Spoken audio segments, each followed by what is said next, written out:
On tonight's Cover One Buffalo podcast, powered by BetUS and brought to you by our friends at William Mattar Law Offices, Aaron and I are going through the tough roster questions, talking about the coaching changes and everything else going on in Bills Mafia. But first, our guys, Handsome Jack. Broadcasting live to Bills Mafia worldwide with Greg Tompsett and Aaron Quinn. Welcome to the NFL. Doesn't matter what's happened before today. Today's a brand new day. It's a brand new season. Your number one podcast for objective Buffalo Bills coverage. No matter where you are, we've got you covered.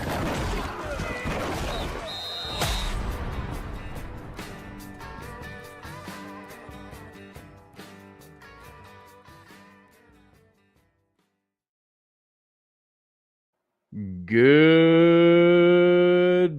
Matthew Smiley, and welcome to the Cover One Buffalo podcast. You are joining your host, Greg Tompsett, along with my partner in crime, Aaron Quinn. Aaron, if I had like confetti and balloons to bring down, I would let them go. We did it.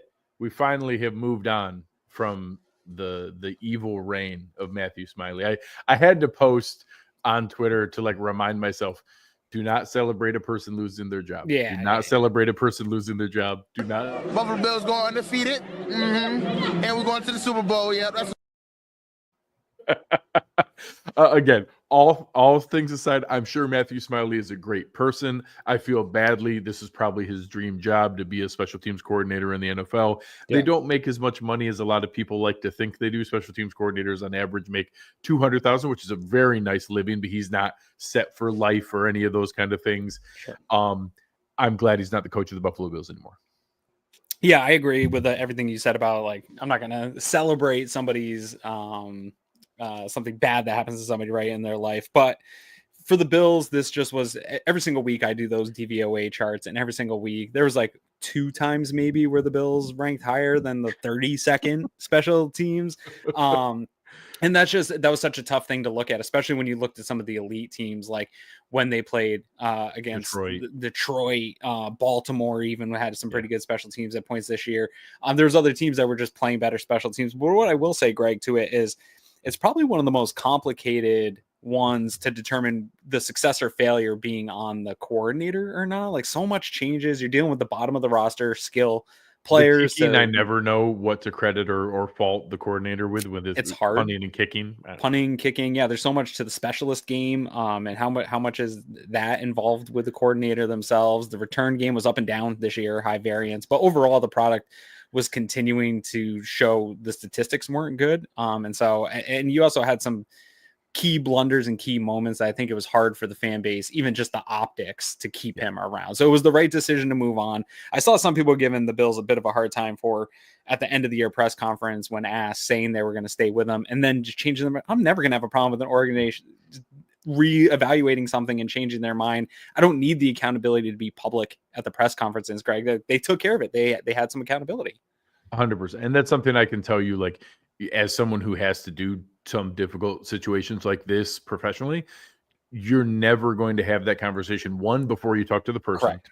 2, oftentimes before you have the replacement already set up to be able to be in line and to know that you're making an upgrade. Because you're like, you talk about all the time and remind fans really well that change for the sake of change that's not an upgrade. That's not a positive. Sure. Just because, like, well, we got to change something. Like the idea, the old George Carlin bit of, like, it can always get worse. People like to say, well, it can't get any worse. Of course it can get worse. It can always get worse.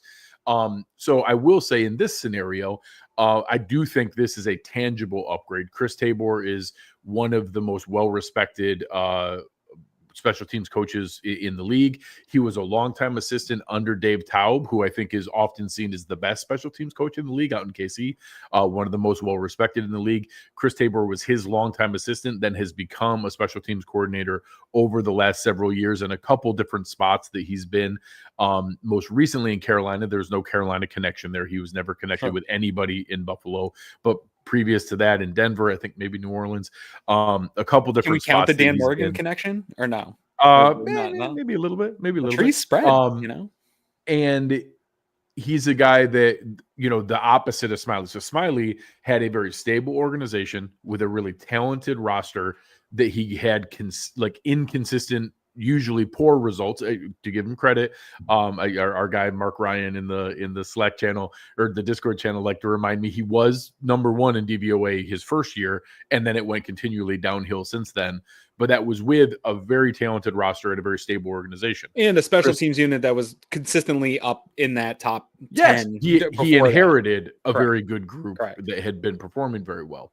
Now you have a guy who was in a couple really crazy upside down organizations with pretty poor rosters, and he produced consistently very good results with poor rosters and unstable organizations constantly moving pieces and parts around, including, I think, in the last voting by the NFLPA, which is the Players Association polling players, best organizations, best locker rooms, those rankings that they do of like the best food and the best conditioning and workout rooms, the best, family accommodations. He was actually voted the second most votes for the best special teams coach amongst the players. Yeah.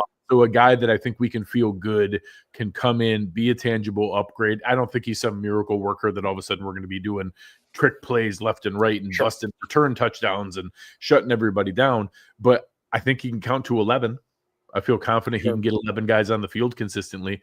And again, I'll take a guy that was in unstable organizations with poor rosters who produce good results to now come into a talented roster with a stable organization and trust that he's going to produce good results. Yeah, for me, it's the experience. Like you said, not necessarily a ton of years as a special teams coordinator himself, but has been in the league doing special teams for a long period of time. Yeah. Also has interim head coaching experience, which for a special teams guy to get that says a lot about him in the organization he was in.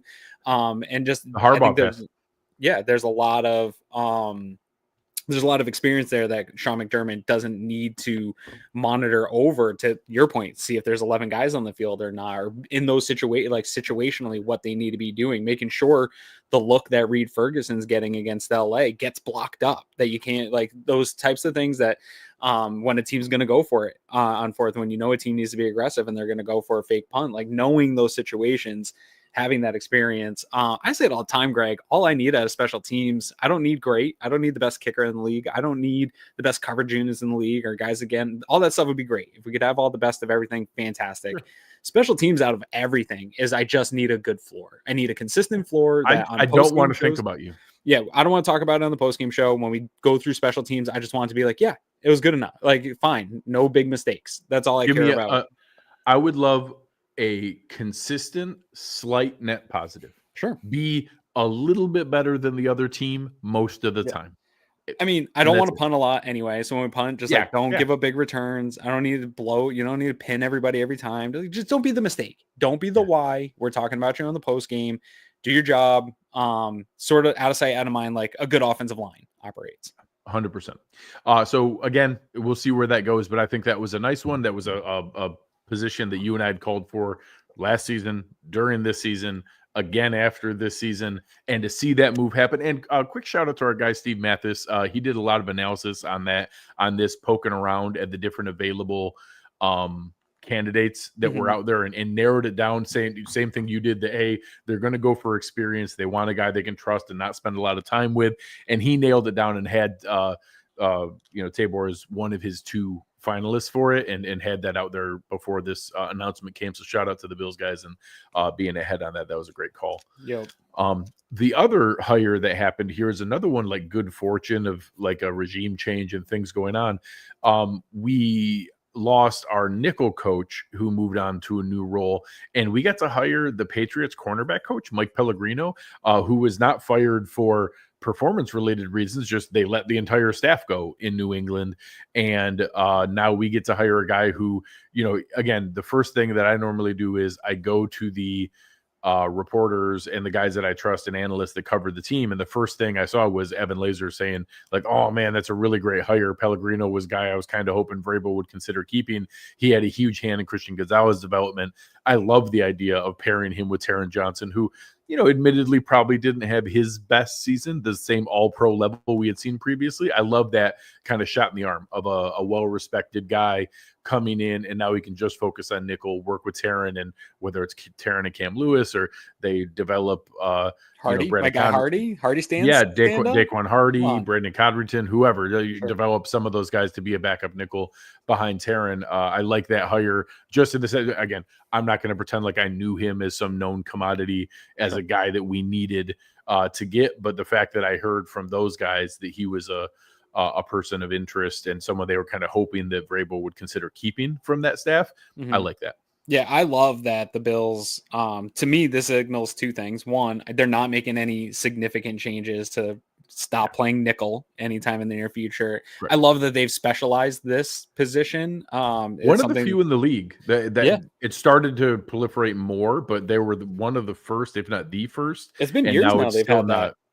Yeah, as a specialty, a positional coach for that nickel spot. Really, I think when we look back at football history, people are going to look at Sean McDermott as a kind of an innovator of this era of you're seeing really a renaissance at nickel. And it started, I think, really here in Buffalo. A couple other teams, Kenny Moore. We were the first team to run it 100% of the time. Oh, for sure. And having that specialized coach position. And now you've seen it trickle into the sort of, football in itself and having it be its own position in all pro type of thing. And so it's starting to see the respect. Taryn's been a big part of that. So yeah, I think investing in this is fantastic. I also think this speaks volumes to one thing that Sean McDermott and really Brandon Beane, I don't think get enough credit for, is the way they build staffs and continue to build staffs. And every year they're bringing in an Al Holcomb, or anytime they get an opportunity like that where a staff gets broken up, they're picking through the scraps of other team staffs. And they're a destination that I think is ideal for a guy like that to come have a chance to, Bobby Babich might get plucked and you could be next in line. Like there is a succession process here in Buffalo and you want to get in and be a part of that. And that is my, sort of side note. And when Brady does leave, I feel good that there's going to be another team that gets blown all apart in that same offseason. We're going to be able to get that next Joe Brady type guy, because these guys are out here all over the league and ready to join this team's coaching staff, which is such a cool thing. I actually tweeted the other day, Greg, with all these trade targets and all these people talking about these elite players all over the league wanting to leave their teams. Myles Garrett saying, I want to play for a competitor. How cool is it to be one of like the 5 teams where like maybe they don't want to come to Buffalo, maybe there's reasons, but we're on the short list. Yeah, we're on the short list of teams that you could if you're true about those things. So it's pretty cool. And I think coaches see that same stuff. Yeah. Well, I mean, the last one is Ryan Nielsen, former Falcons and Jaguars defensive coordinator, who again, it's almost the exact Al Holcomb situation where, hey, this is just a smart guy that wants to come here and we're going to create a position. He's going to be a senior defensive consultant of some kind and is just going to be a voice in Bobby Babich's ear, where I think there was a piece of Sean McDermott who felt like, I think he kind of like felt like he had to be more involved in the defense because it was Babich's first year. And I think now he's realizing like, hey, I kind of like the CEO setup and being a little bit special teams, a little bit offense, a little bit defense. I want to be the overall head coach again, but I want to give Bobby that experienced voice in his room all the time in his ear to kind of help guide him when I can't be there every moment. Again, I assume McDermott's always going to spend a little bit more time on defense than the other areas, but I think he sees the value in being the overall head coach of the team. The same way, Tomlin leans defense, but is going to do that. And other guys are in those same positions that aren't going to just stay in their position side of the ball. I like adding Nielsen again, who had a lot of creative disguised coverage looks. And he's a big proponent of the kind of mugged up, you don't know which 4 that we saw obviously be very successful this year in the NFL. Yeah. These ones are interesting ones to me because I'll often wonder is this a Bobby Babich bringing it to McDermott? I know some people let the coordinators create their staffs. Who approached who on this? Is this Sean McDermott saying we're bringing in middle management? You know what I mean? Like, it is a corporate structure, right? So that is sort of the things that are going on here. Or is it just the opportunity of, hey, this is a talented guy. We all agree. Let's find a spot for another smart person. And I think the Bills do a lot of that. One thing that I'm also trying to figure out, and I think that we have a good enough amount of evidence over the last 5-6 years, is Sean McDermott, I don't think is he's involved on the defense. I think he gives his opinions, but these defenses have been called very different. And I was clamoring for more of that Sean McDermott touch to the defense this year when we weren't getting pressure. Like, the ideal world is you can rush the four, do what Vic Fangio did in the Super Bowl. But when you're not doing that, Sean McDermott is shown to be much more aggressive in his time as a play caller in that one season than Leslie Frazier was, or than we saw Bobby Babbitt be this year. And the defense is operated very differently under each play caller. So I do think he gives them more autonomy to run the defense in some of the philosophy within the Sean McDermott philosophy framework. They get to pull the levers and stuff, I think, more than people maybe think. And so I'm interested to see, or maybe if we'll ever find out, with some of these guys and these veteran guys, how much does Babbage have a say in those guys coming in, being a big voice in the room? Because that's a tough thing to manage for your ego if you're a coordinator, if you're not on board for it. Yeah, 100%. And obviously with Vic Fangio, shout out to our guy, Anthony Prohaska. It's easier when you have 4 velociraptors on the field at all times and just have insane talent of what's there. You can have the first Super Bowl in history with 0 blitzes and still destroy the other team's quarterback. That sounds nice. I'm so sick of that. I didn't respond to a lot of them, but I was so frustrated with, there's a lot of just stuff right after the Super Bowl of like, oh, if we had a Vic Fangio, why don't we do it? I didn't leave that game feeling like Vic Fangio had nothing. Nothing is unfair. Vic Fangio had very little to do with the dominance of that this defense. Was personnel, winning one-on-ones. Even Sirianni, like, I didn't feel like the Bills were missing coaching against the Eagles. Like, I was like, oh, I want that defensive line. Correct. They have 8 absolute, and by the way, they rotate more than the Bills. So for all the people who like to throw things at the feet of like, well, why do the Bills rotate defensive line so much? The Eagles rotate more than the Bills. So FYI, you can dominate another team by rotating defensive line. I will say though, I was we don't have to get into this now because this will turn into a stupid show. But I was arguing with my mailman Charlie, my guy Charlie. Shout out Charlie if you're listening this week a little bit, that I do think too, post Super Bowl, and we should talk about the Super Bowl a little bit here, but post Super Bowl, I think some of the reaction that how far off the Bills roster is from the Eagles roster is so vast. And I think it's a big recency bias of like, well, the Bills lost to the Chiefs and the Chiefs got spanked by the Eagles. So the transitive property says the Eagles are that much better than everyone. I just don't see. I love those 8 guys on the defensive line. I think like Greg Rousseau is just as good as. The Eagles were that close to losing to the Rams. That's what I'm saying, dude. It's close. This idea that like the Bills are in the tier with those other teams. I would take it 5 out of 10 times. Like, I don't know. The topic of conversation feels like it's Eagles and then everyone else right now because of that game. If we played that Super Bowl and it was Bills Eagles, the Eagles would win 6 out of 10. Maybe. And we'd win 4 out of 10. Like, I think they're a little bit better than we are, but we would beat them plenty. Maybe. I would have loved to have seen it. I would have loved to find out. So speaking of which, I joked, half joking. I told myself, and I let myself tell other people that I didn't care who won the Super Bowl because I was torn on like, did I want another team to beat Kansas City, or would I prefer that nobody else beat them because we didn't beat them? Did I care about the three-peat thing or the history thing? I don't really like Philly, so I don't care about Philly. I wasn't rooting for them in any sense. I have plenty of NFC teams I kind of like that I would have rooted for the Lions. I would have rooted for the Rams. I would have rooted for the Commanders. Vikings. I went in Vikings for sure. I would have gone in. I went in telling myself, I don't care. I don't want either team to do well. I'd love to find a way for both teams to lose. I don't want anybody to win. The stadium just blows up. Yes, just, nobody get hurt. No injuries or deaths. But yeah, oh, sorry, the game can't be played. Tough luck. And then as soon as they started kicking the absolute crap out of the Chiefs, my heart and my mind and everything was like, oh no, this is really fun. I like this. I'm enjoying the Chiefs getting the absolute crap kicked out of them. So I had an enjoyable experience. I really relished it. I was so scarred by, I hosted a Super Bowl party when I was living down south the night of the 28-3 comeback. Yeah. And I was in that same spot at halftime, like, oh my God, we're finally going to watch Brady get his comeuppance and the Patriots are going to get destroyed. And this whole second half, the Falcons are just going to run it down their throat and it's going to be this historic blowout. And I remember just melting into my chair and not moving for the entire second half as I just felt it slip away. And a piece of me wouldn't let it go until you got the quick, it wasn't a 3 and out, is actually like a 5 and out, but the quick punt on the first drive after half, and then the like 7-minute scoring drive. And then they only kicked a field goal, but it was 27, which made it more than 3 scores. And they took all that time off the clock. And it's like, all right, that's it. This is done. They're up by more than 3 scores. And they just took the rest of that time off the clock. And that's it. Yeah. My night, so I didn't say anything. I still wanted to watch the Super Bowl. I wanted to see the Eagles win the Super Bowl. I was on board with like, yeah, let's watch the Chiefs get beat.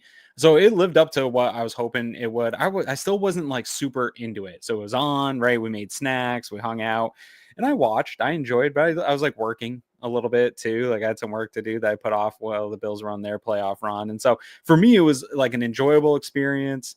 Halftime was good. I enjoyed the halftime show. Pop culture icon show. We haven't had one of those in a while where it's like talked about in a pop culture sense, a cultural sense. So that was cool to experience. But yeah, it was, what I will say is it's fun to watch KC get beat down. The reaction to them getting beat down is kind of cool, but it isn't the best football to watch. Like it wasn't a great football. It wasn't a great game. Yeah. It wasn't a great game at all. And I do love, that's what I'm hoping we can get back to right now in the NFL with the success that the Kansas City Chiefs have had for so long. And really even the Patriots, like I feel like such a hypocrite because I get up here and talk about how hard this is to do and like get back here constantly. But then we have these 2 examples of the last 25 years of 2 teams really dominating Super Bowls of the last 20 something years here. And so, but it feels like we're in that era of like, where it was like Cavs and Warriors. Yeah, like and you just knew it was going to be, and it wasn't that fun. And I want to see, even if it's not going to be the Bills, I want to see 2 teams have like a game that goes down to the last possession and is like fun Super Bowl. So that's what I'm hoping for. But in terms of like exercising some like, I can point and laugh at you guys now, it was enjoyable. Yeah. Yes. All right. Are we ready to move on for the questions of the night? Sure. So first, this is going to lean in. Our friends over at BetUS, they want to remind you, use promo code YouTube150. They get a 150% deposit bonus on your first deposit, 125% on your second and third deposits up to $2,000. Again, use promo code YouTube150. And they're asking, what do you think the team should focus on first? And we're going to use that as kind of a launching point here of tonight, talking about some of the tough questions. So last week, Aaron and I ranked our pending free agents, and we both shockingly had Mac Hollins as number 1. We had some other interesting, top priority guys of needing to bring back some of the other pieces and guys that were fine with at the right moment and guys we're ready to move on from. Tonight are all guys who are under contract, guys who are often asked about and that we have a lot of questions around the organization with, and would like to do. And I think we should start right at the top. I debated on making him last or putting him first, but I think it is the biggest discussion point. And I'll go right to our guy Kevin in the Discord channel. We asked for them to give us some questions, and I've seen a couple others here, Kevy, in the comments as well. And Kevin asks, how do you weigh Von Miller's cap savings against needing to replace his on-field contribution with those savings? Do you balance that with the draft pick so it's easier to find contributions for cheap versus filling it with a vet?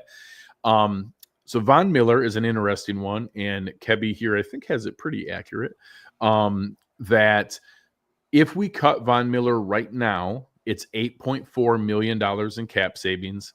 If we wanted to make him a post-June 1st cut, it would kick $9 million of that into 2026, and it would be almost $16 million in savings, or 16 and change. However, you don't get any of that money until June 2nd, so it wouldn't help with any free agency. And I'll remind everyone, we did do that with Trey White, which is, I think, the first time we've seen a post-June 1st cut from Brandon Beane. But he did that when we also had 5 other veterans getting cut that created a bunch of cap space on that Black Wednesday when, we saw Jordan Poyer and Mitch Morris and all those guys get cut. That, again, that just like I learned my lesson with the Stephon Diggs trade and that I didn't think you would eat that much cap space, I've taken that same Black Wednesday mindset into this analysis in that, hey, we need to be open to the fact that there are some guys here that will get to in our next bucket after some of the real cap savings guys that, if we're paying them cash and it's not that much cap savings, but we don't want to pay the cash, the team might look into that and that, hey, we're just not worth paying the guy that amount, and we are open to eating some of those things. So I'm going to phrase it that I have it in 4 different buckets, and I'll let you choose which you think we will do. But I think the first 2 are much higher and the last 3rd and 4th are much lower. So number 1, I think the most likely outcome is we simply release Von Miller prior to the start of the year and take the $8.4 million in savings. Very, very close behind that. I think it's probably like 40% and 39%.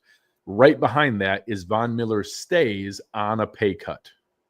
I think dropping down a significant amount, maybe 15%, is Von Miller is a post-June 1st cut, and we wait to get the cap savings until June 2nd.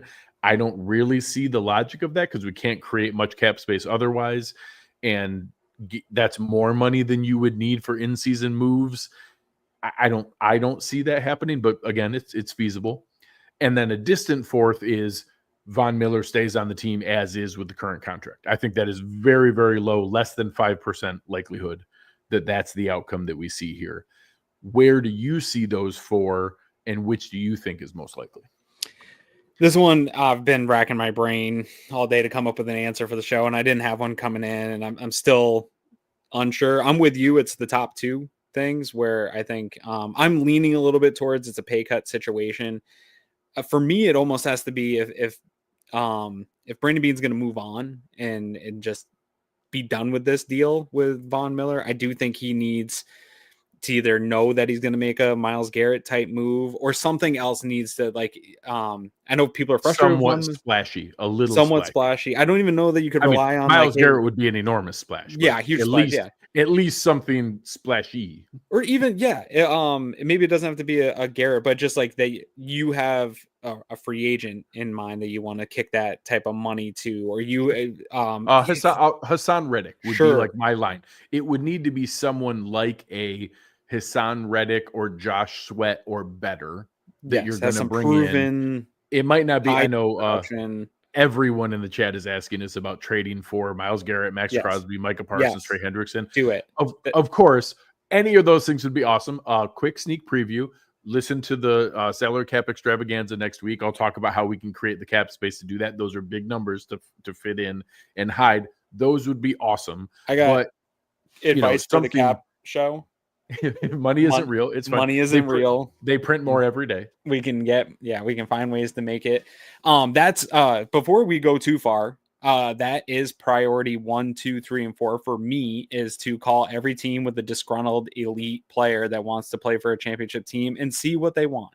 Yeah, let's make a deal. Those are all the priorities. But my thing, again, back to Von here.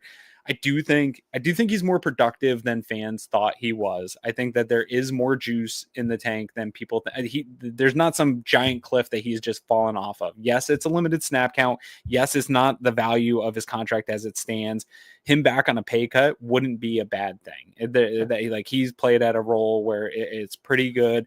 I have bigger issues with the defensive line. I think the bigger issue to me was the fall off of DaQuan Jones. If he doesn't fall off the way he does, I think we would see a much more productive line with the guys you had this year. And so I'm willing to run it back. If it's going to be Vaughn and then, you add some depth, like Chase Young type player in free agency or something, you try to build a rotation of 8 guys that's a little bit more productive than we've seen. Yes, it's not ideal. Yes, fans aren't going to love it. Yes, it's not getting Myles Garrett, but that's still a good situation to be in for this team. I think Vaughn's got at least another year left.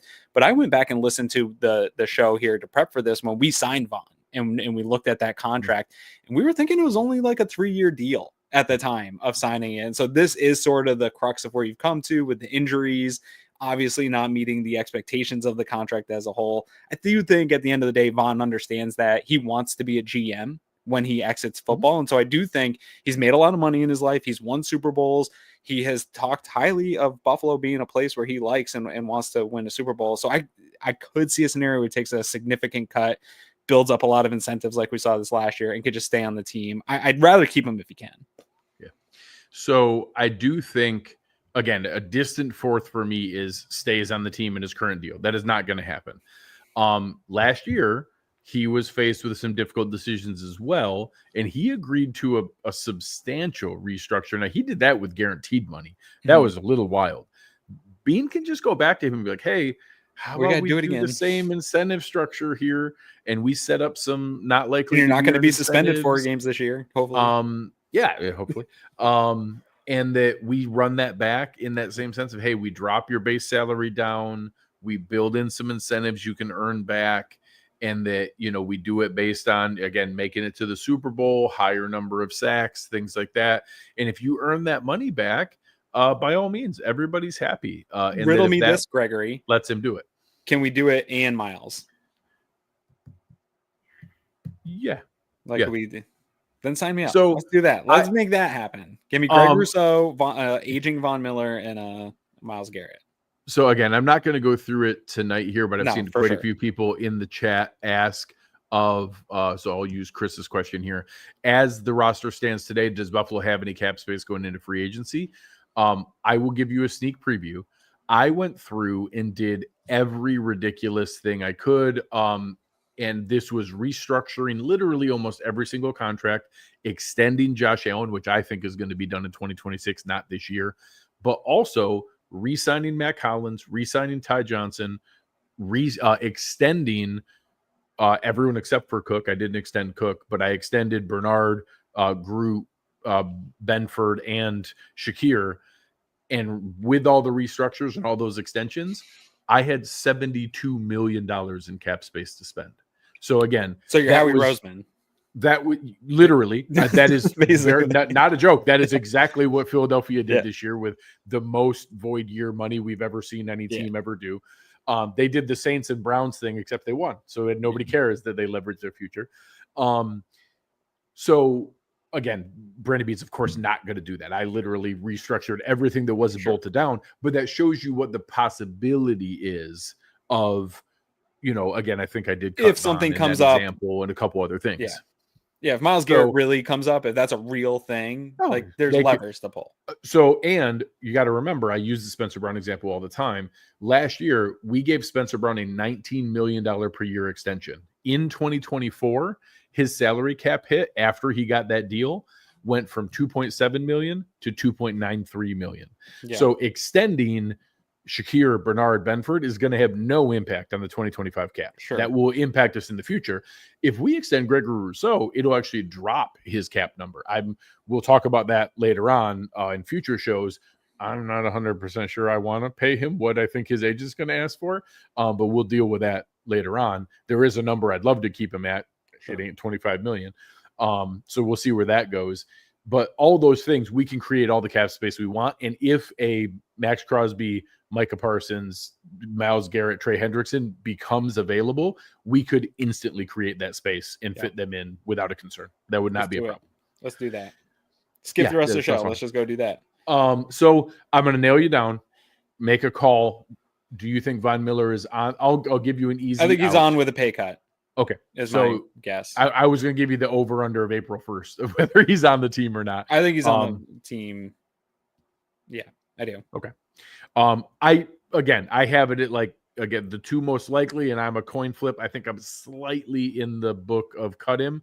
Sure. I won't be shocked if they keep him with a pay cut. I also think a sneaky part is the leadership and like what I think Sean McDermott cares about of whatever people are sick of his optimism and stuff like that. I think Sean McDermott likes having him around. Yeah. So there's 4 more names on this list of guys that would actually create cap savings. I've got 5 or 6 names on a list that don't actually create cap savings, but might be a decision.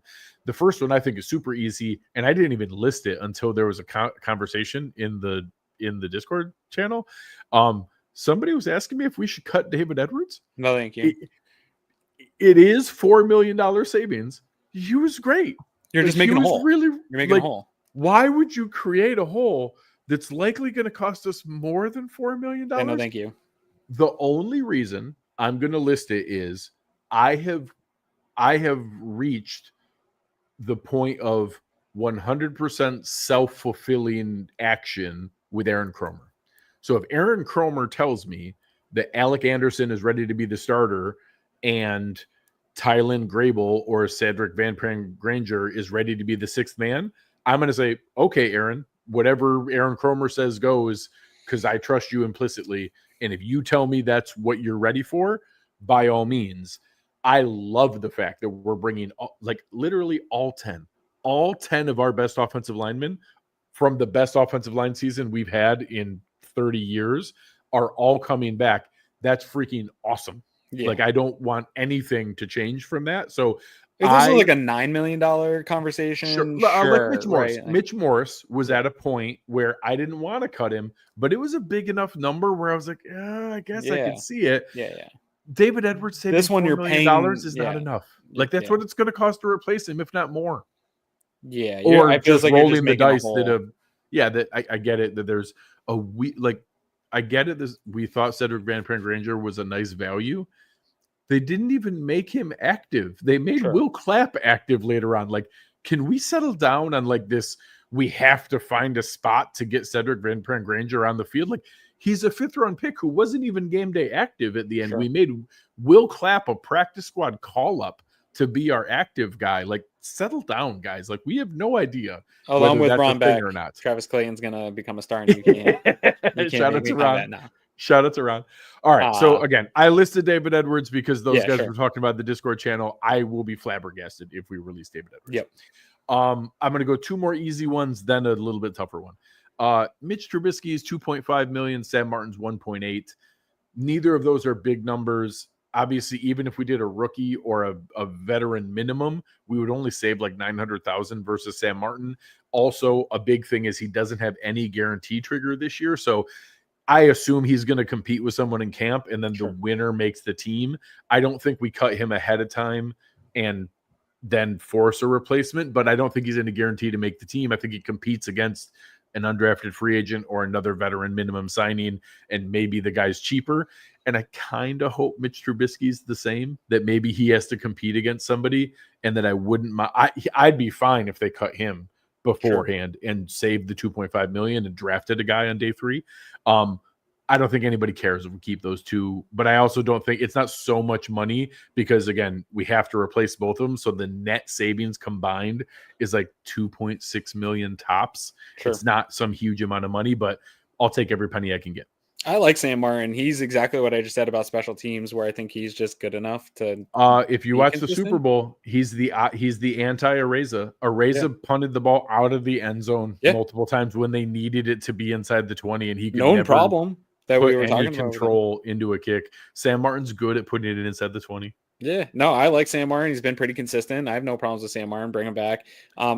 Compete for a job. That's fine. I think he'll win it and be back. Trubisky, I'm torn on this. I don't say players stink or anything lightly. I think he stinks. I don't want to see him play football. It's not. I'm not trying to be rude. I appreciate. I respect the game. I just don't. I think he's a Kenny Pickett type. Like, I don't want him in a game situation.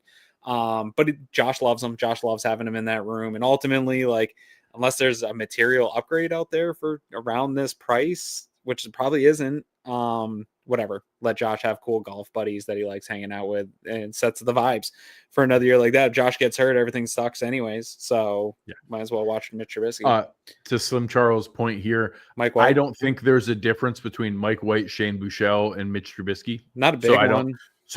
Not enough that I want to pay extra money. No. So my ideal is that Mike White or Shane Buechele is on the practice squad again as the third string guy, and we draft a Joe Milton type on day 3.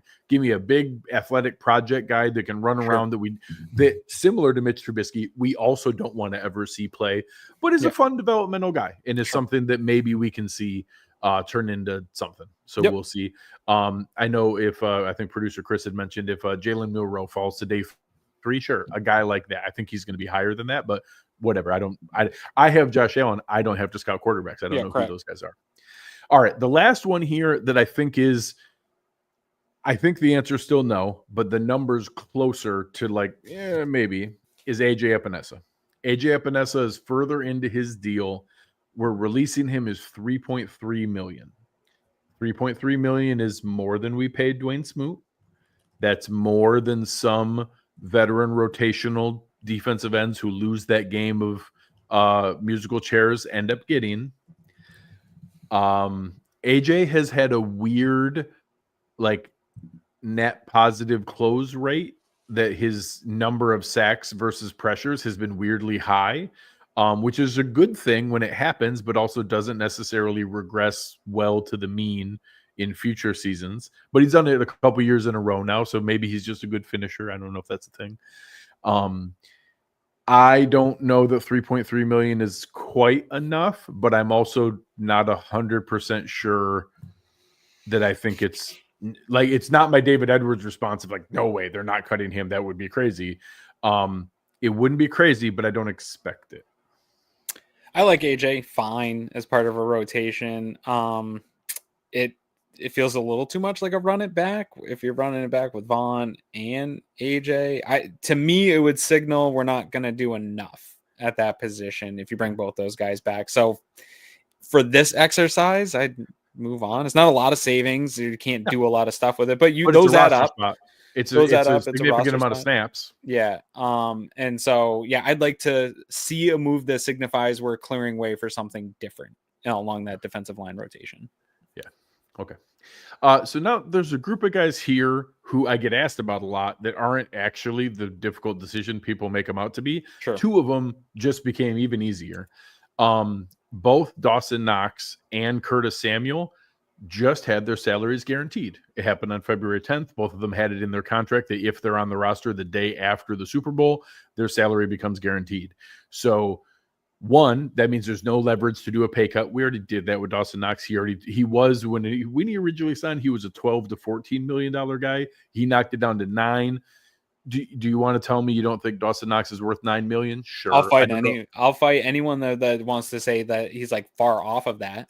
Yeah, I'm not going to try to tell anyone that he's some awesome value. He's not. $9 million is not some awesome value. Also, the person who's yelling at their screen right now, he's better than you think. Yeah. Like, he's the people who are like, that are going to try to throw the fantasy football stats at me. Like, well, he had 331 yards and he had X amount of touchdowns. Like, don't draft him in fantasy football. He's an awesome blocker. He's a great player. And he's not just a blocker who can't run routes and catch the ball. He also is involved in the passing game and is a good in that role. So again, I don't think he's a great value. I don't think it's some like awesome contract. I won't be sad when we get to where we don't have to probably slightly overpay him, but he's going to be on this team and you shouldn't be upset that he's on this team. He is a contributor. And I know a couple of people asked me about Von Miller, about like what his market would be. Dawson Knox would be unemployed for like 15 minutes. He would have a list of suitors ready to pay him. Sure, maybe it's $6 million instead of $9 million. He would not go be I bet it's more. a veteran minimum guy. Yeah. And if you're to what Aaron just said, go look at the other tight ends, the Will Dissleys and the Dalton Schultzes who signed for 12 and 13 and $14 million. Dawson Knox is as good as those guys. And again, he's like a 7-8 guy. I don't think he's far off from that $9 million. Correct. So if you want to argue that, hey, the tight ends are getting overpaid, sure, that's a philosophical decision. This is what it is. This is what it is. And Dawson Knox is a good NFL tight end who should be playing for every team in the league. He's the best tight end on the Buffalo Bills right now. Yeah. Too. Yeah, I think he kind of is. I think he is all around. And what he provides to the offense. I don't know. I'm interested in keeping Knox, and I would honestly I don't know if I would guess he's more likely to sign an extension than I was just gonna say, is like there a way to maybe sign an extension and knock that number into a more realistic ballpark and give him some Pagula bucks and just keep him around. Like I think he's good for the team. That will be a discussion next year. That'll be a discussion next year. Yeah, I'd like to keep him around, and I think that he and Kincaid can be what the Bills want to be. It's just taking a little bit longer, and I'm okay to keep that connection running. Yeah. The other guy is Curtis Samuel. I tried to tell everybody when we signed this deal, it was a 3-year deal, but it was really a 2-year deal. And then let's see, but it was a 2-year deal. Like, we were already paying him for these first 2 years. And to compound that, we just guaranteed his entire salary for this year. So, even if we did a post June 1st cut, it would create $1.4 million in cap space. Curtis Samuel is on this team, and I think everybody saw enough little flashes, even some in the playoffs, that when he's healthy, he is a weapon. We need to cross our fingers. He can make it That's a big into win. and through a season healthy. Yeah. Obviously there is health risk here. And if you want to criticize, Brandon Beane for signing a guy as a health risk, by all means, you can criticize him there. That's fine. But Curtis Samuel's on this team. So that's not a question either. Yeah, I'm super excited for his role if and when he does stay healthy, because I think it came on at certain times in the year, to your point, and you showed what it could be in this offense, and they needed that role. That was something that was missing. And he has the speed to actually be a little bit of a weapon in that spot. Yeah. So there's two who are maybe a little bit closer. The first one is Matt Milano. Matt Milano is closer to some of the, I'd say, like the Jordan Poyer release last year, where it's not really about the cap because we wouldn't save money, but we are going to pay him $9.9 million in cash this year. And that question is going to be, is he still a $10 million player? And if he would be one that if we did a post June 1st savings, there is some money to be saved. And it's closer to that Trey White number where, hey, it gives you the in-season money to make some moves. It's not as tilted as Von Miller. Cutting Matt Milano early doesn't actually save you any money. It costs more money than it does to. So the only scenario would be a post June 1st. Again, I think this is maybe slightly on the other side of 50% for me for AJ Epenesa, where I just don't see it. I think he was playing well enough. Again, it's kind of like Dawson Knox. Do I think he's still an elite $10 million a year guy? Maybe not, but I think he's still good, and there's just not enough savings that I think this is a decision next year where, like, all right, have we seen enough where, like, all right, we got to hand it off. It's either Dorian Williams or, hey, linebacker is an investment we need to make, and we got to replace the post Matt Milano world. But I think just Selby saying here, Milano going nowhere. I'm not all the way there in that confidence level. Again, I was scarred by Black Wednesday last year. I did not think there was any chance Mitch Morris was leaving, and they cut him. And I think Mitch Morris Diggs scarred us too. We were pretty young. I think they were trading Stephon Diggs, and they traded him. So I'm not saying anyone is a never or an always. I think it's much more likely Matt Milano is here, but I am open to the math that it could be a consideration. Yeah, I think Milano stays. I agree. It's not necessarily a certainty. I think, again, to the kind of same thing I applied to Vaughn, I think Sean McDermott loves him. I think he loves him in the bill, and the way he talked about his resilience coming back from these injuries. And I do think it's matched with enough sample size for me of seeing him late into the year not be back to prime Matt Milano, but be a contributor that could play in a role where he could chase down a quarterback as a spy, where he was pretty good in coverage, where he was making some splash moments that you saw reminiscent of Matt Milano. And that's all I needed to see, that if he gets a full off season healthy, and that's going to be the thing. It's a Curtis Samuel conversation, right? Like, can he stay healthy? Can he play a full slate of games? I hope so. What I don't want to see is Dorian Williams thrust into the starting position. I've been a little bit of the opposite, I think, on the Dorian Williams thing from a lot of people. If they wanted to see him thrust into in that weird period of the time last where Milano was getting healthy and not playing up to par, and you had Dorian Williams make a flash play or two, there was that, hey, are we going in the wrong direction here? I think Matt Milano showed he was the better linebacker. And so I don't want to go to just Dorian starting and then nothing behind him either. Like, that gets really scary really fast, where I feel good going more than a Nick Morrow signing this year if we were to do something like that. Yeah, you're creating some holes that don't need to be there. If Dorian Williams beats out Milano next year, that's a great scenario for us to be in, where, like, he just takes a big leap, but then you still have Matt Milano. That's the kind of problems that I want to have going into next year. Yeah. So as you talked through that, it kind of sparked an idea in my mind.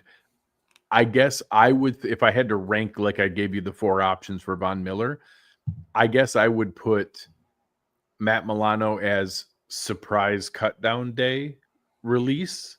Dorian just has a summer. Yeah. Oh, well, sure. Not even, so half that and half like, oh crap, he lost a step. Like, sure. And like to the point where they decide before we get to veterans contracts being guaranteed when you make the opening day roster, it's like, hey guys, we can't pay him $10 million. Yeah, we can't. So I don't think that's likely. I don't think that's going to be the case, but I'm open to that after they see him in camp and see that, hey, we can get that $9.6 million in post June 1st savings. And that it's like, hey guys, we can't make him a $10 million player anymore. We're going to have to figure it out with Dorian and 4th round draft pick X that we don't know about yet. So again, people in the chat do not like my Dorian Williams opinions. That is okay. I'm used to people not liking my opinions. Yeah, the internet is a huge fan of Dorian Williams. I like him. I think there's like upside. There's some good things that I saw out of him. I don't think he's better than Matt Milano today. You can't convince me. Correct, because he's not. Yeah. All right, last one here, and shout out to our guy in the Discord channel. Liam asked us, if we look to add a veteran D tackle versus drafting one, how does that weigh into the decision on cutting DaQuan Jones, or does it not weigh into it at all? So good question from Liam.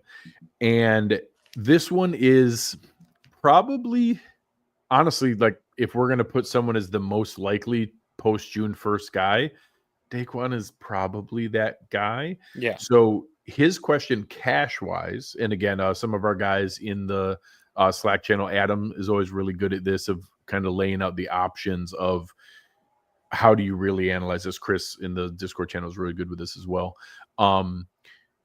You look at, hey, how much cash are we going to pay them? And are they worth that amount of cash? That's a lot more how Brandon Beane looks at it. Fans, we go on like overthecap.com and Spot Track and look at like what the cap hit is and things like that. The team looks at like, hey, are they worth the cash we're about to pay them? We already have to deal with that cap hit no matter what. Sure. We can spread that around how we need.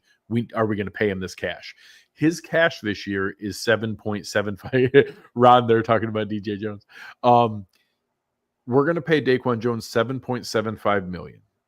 If we cut him, it's a $5.5 million savings post June 1st. If we cut him beforehand, it's like $1 million or something like that. It doesn't really do much for us. So that's one where $5.5 million is around that number that Brandon Beane has referenced, that he likes to have that about that much going into the season, to be able to do in-season moves and, you know, practice squad elevations and all those different things. So that kind of stuck out to me, like, well, I guess that is kind of a number where we would already do our other decisions on restructures, decide on Von Miller, create the cap savings we need, but you could then spend all the money up to that point and then do DaQuan as post June 1st and get that savings for the in-season moves and kind of have that set aside. And that on the open market, I can't with an honest face tell you I think DaQuan Jones is going to get $7.75 million. I don't think he would. Matter of fact, he wouldn't. He's not going to get that amount of money on the open market. So he is also a, hey, do you want to stay on a pay cut guy? But is similar to your comments on AJ Epenesa, where do we need to create that opening? Because whether it's I want it to be the top priority in the draft. I know you and Eric are both huge fans of DJ Jones. We'll talk about that in our free agency shows. Where are you on DaQuan Jones of, is it worth a pay cut, but then he's also taking up a lot of those snaps? Or do we just need to move on from a very lovable guy that we enjoyed him being here, but it's just time?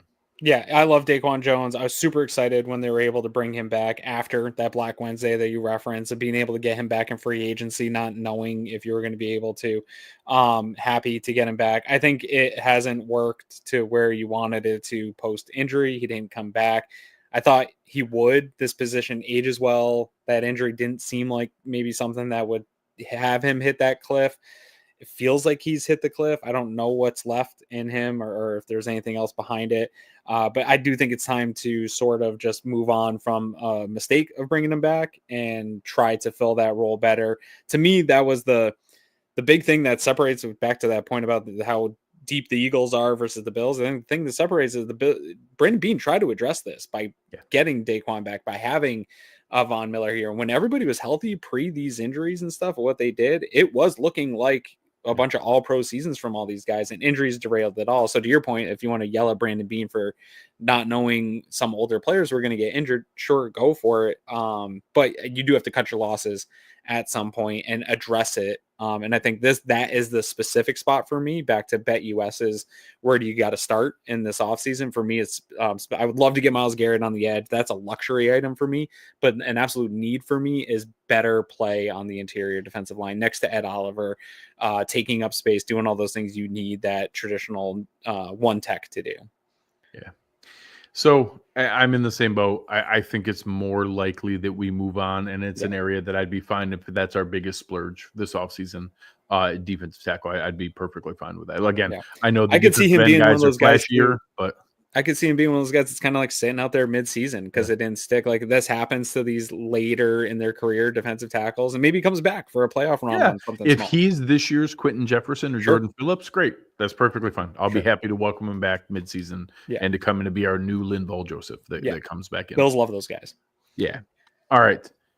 How about anything for our guys over at William Mattar Law Office? Yeah, I got one for you. So, again, to my friend Charlie, asked him this today as well. We saw early in the day, I think it was Joey Hanover, maybe I'm saying that wrong, from Instagram, showed a screenshot of James Cook talking about 15 million in a comment. And I hate to speculate on that stuff, but we've seen Dalvin talking about wanting James to get paid. We're talking about all these things coming up here and kind of the start of free agency. My brain cannot get off the idea of what do we do if James Cook holds out? And so my here to help from William Mattar is asking you, GM Greg Tompsett, people love your GM opinions. How would you deal with, which I think could be, I'm not saying James Cook will do it, but there's a high likelihood he wants more money. The Bills probably only want to run him into the ground for one more season here. This is the perfect time for a guy that's put up star numbers and has gotten a lot of attention, wants money to hold out and try to get that from the Bills right now. Do you think it's likely he does? And how would you see it going out? So, one, I'm going to answer this in a couple different ways. Yeah. If every player in the NFL that had a brother or uncle in their ear telling them that they should get more money and that they should probably hold out for more money, 97% of the NFL would be holding out. So now we happen to know about James Cook's brother because he's a former player who is famous. Every single NFL player has a brother or uncle in their ear telling them, man, you're not getting paid enough. They don't respect you. You should hold out. And they don't because the NFLPA structure significantly penalizes holdouts. Sure. Also, but players do it every year. They threaten to. Most of them don't actually hold out. But yes, it gets threatened drama every year. There is very rarely the Hassan Reddicks where they legitimately actual holdout. Actual holdouts. And that one was more the principle of you guys told me you were going to pay me and gave me a bait and switch after we got traded, and then you didn't. Brandon Beane's not doing that with James. Brandon Beane's not telling him he's going to pay him and then pull the offer. Sure. And the thing that Brandon Beane is going to have to say is, all right, James, you're going to hold out. Do you want to guarantee that you don't think Ray Davis and Ty Johnson are going to have a really good first 6 games without you? And we're going to say, oh, I guess it was the offensive line and playing with Josh Allen in this offense. Are you so confident that Ray Davis and Ty Johnson can't produce without you that we're going to miss you so desperately that we have to buckle and then pay you and you didn't just piss away your now significant amount of fines and penalties you get in the new structure in this holdout? Like, do you feel that strongly that your leverage is going to make us pay for that number? All right. What's the Morgan Freeman thing for Batman? Good luck. Yeah. I need him. I feel like I want James Cook to be a Buffalo Bill in 2025. Yes. It's going to be awesome. I think he's going to produce a lot. And I think, and he, so quick aside, because he made the Pro Bowl as a first, like a selection, he gets a big bump this year from like 2 million up to like 5.8 million. Yeah. Like he got a big bump this year. That is his bump.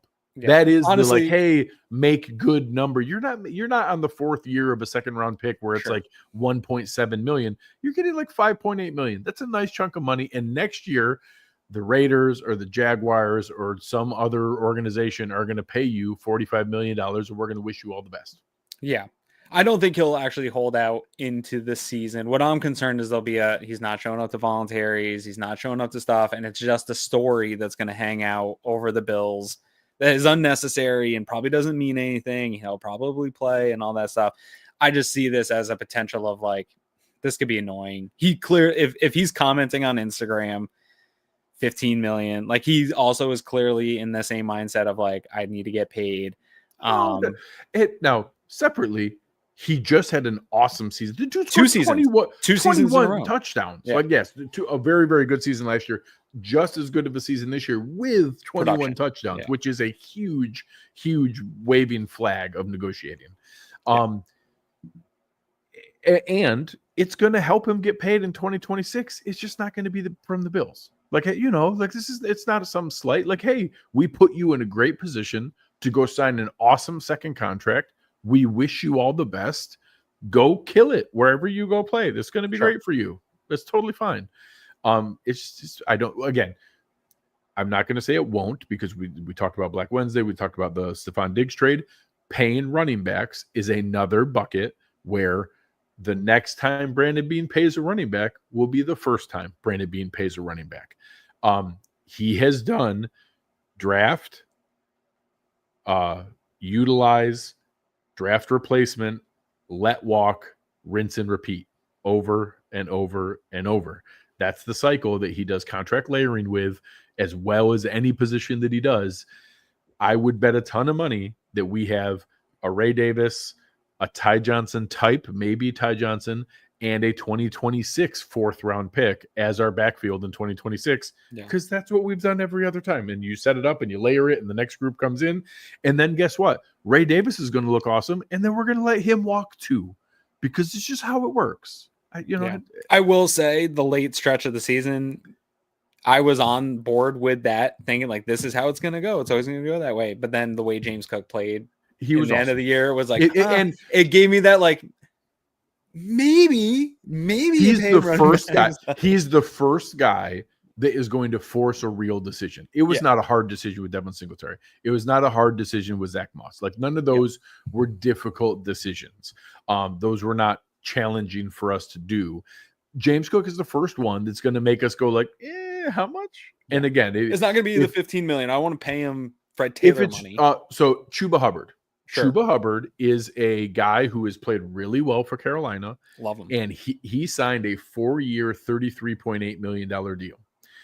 One of the guys in Discord proposed, what if we gave like 15% more than that, which is like 4 years, $38 million, which is like $9.5 million a year. You want to know what? I won't love that. I think that's still a little bit too much. But if we sign James Cook for $9.5 million a year and we can play around with void years and make the cap hits work and everything like that, I'll get over it. If Josh and Brady want it.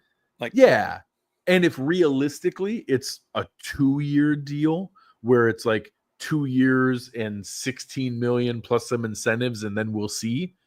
Sure, I'm in. Let's make that work. He's been great. We'll roll it. We'll run it back.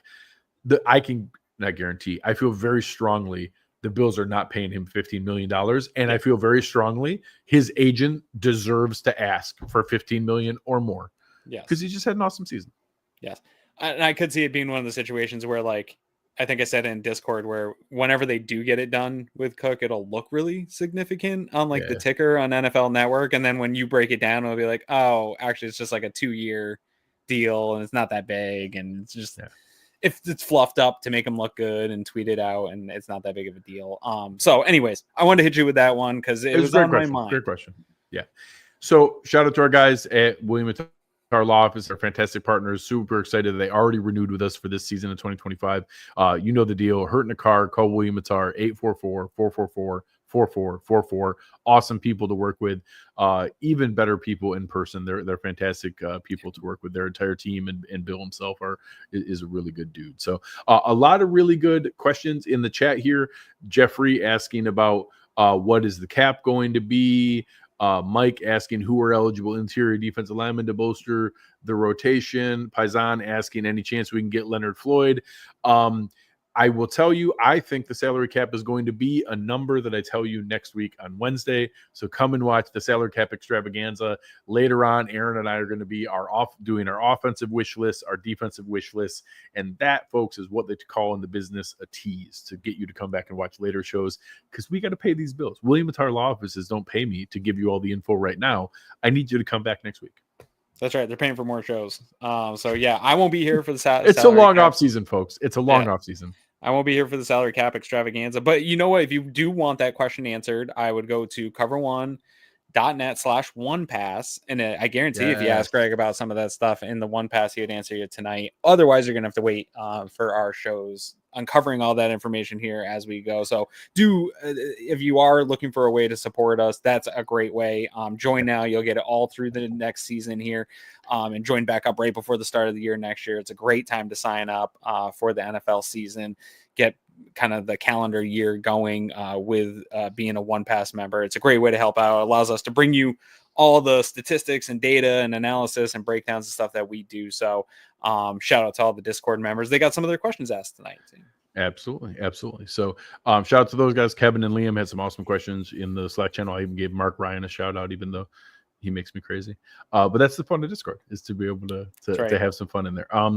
Again, make sure you guys come and check us out. Awesome show earlier tonight. I know Doug Farr was a guest on the film room. Was a great show there. Paisan asking, yes, next week is the salary cap extravaganza. We're still debating Wednesday or Thursday, so we'll have that announcement out soon. I think it's going to be Wednesday night, but we'll let you know. And then the week after that will be some of the free agent wish list kind of shows, and getting ready for me to head out to the NFL Combine. So go rub some elbows with some actual GMs, not just Twitter GMs. I'll go meet some actual GMs and have fun credentials and everything. All right. Anything else for the people before we sign off here? That's it, man. Be good to each other. It's tough out there. It's tough out on the streets, on the internet right now. It's a long off season, but this is going to be fun. I think the Bills are approaching a really fun off season, a lot of potential, and I can't wait I'm more excited to dig into this one than I've been in a while. Yeah, 100% agree. Can't wait. Shout out to our guys over at BetUS. They want to remind you to gamble responsibly. Please make sure you do that and check out the rest of our content the rest of the year. Our friends over at William Mattar Law Offices. On behalf of the team here, fantastic producer Chris Kepner and Aaron Quinn, I am Greg Tompsett. You've been listening to the Cover One Buffalo podcast. Be good, do good. God bless. Go Bills.